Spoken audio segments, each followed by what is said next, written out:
Hey everybody, so I wanted to come on here and first just say thank you so much for, ooh, that sounded real country, I heard that, but you can't help what I am, I guess, but I wanted to just come on and say thank you so much for all your suggestions on different moisturizers.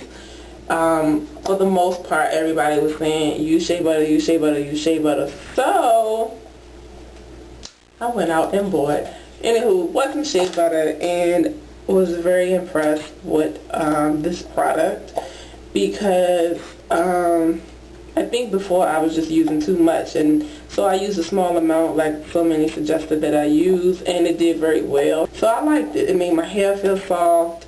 It didn't quite give it a sheen like I would have liked.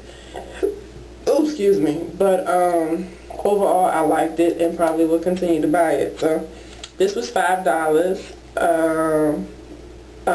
What is it? African shea butter, 100% natural. This is, I think it's what, 8 ounce? Yes, this is the 8 ounce. It was $5 from Ruby Red. So if you live in Richmond, Virginia, you don't know where you can get some shea butter, go to Ruby Red. And I didn't realize that when I twist my hair that I was using that sister twist method. I didn't know that's what that was. I just thought I was twisting. And that's when you, like you would do a Senegalese, where you like roll, you coil your twist and then wrap it around, versus just doing that. You know, you are twisting and then wrapping. Not doing a tutorial on them, just giving you the gist of what I'm talking about. But it makes for much more defined twist outs. Now that I do realize, because this is a twist out, but unlike if you had just did your normal twist, which I think my hair would have been a lot poofier, you just have much more definition. Like, look at that definition. What definition? You will not get that with those regular twists unless you just got hair that's blessed like that. I know I don't. So I'm going to continue to twist like that. I can't twist the regular way. They just don't last. I was telling this story to somebody today, and the lady was like disturbed by what I was telling her, and I was like, imagine if you had been there.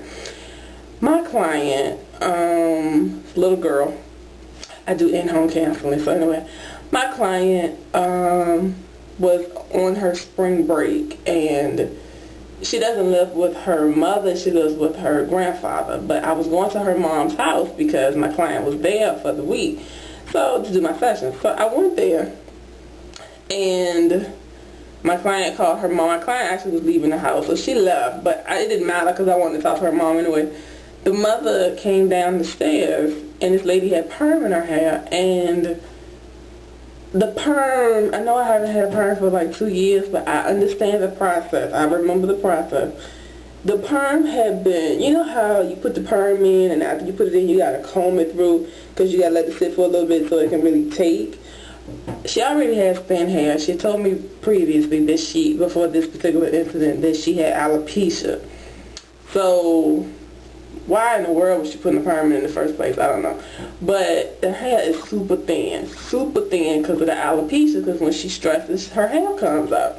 So this lady is sitting there. Now, I was there for 2 hours. Two hours, or was it 3 hours? I don't know. Like it was more than 2, less than 3. Somewhere in that time frame. It doesn't even matter. But when I got there, I already knew that this perm it had already taken. She just needed to rinse it out. I told her repeatedly, go wash your hair, go wash your hair, go wash your hair. She was like, no, that's okay. She sat there and talked to me for 2 and some change, like, 2.5 hours or however long, I don't remember.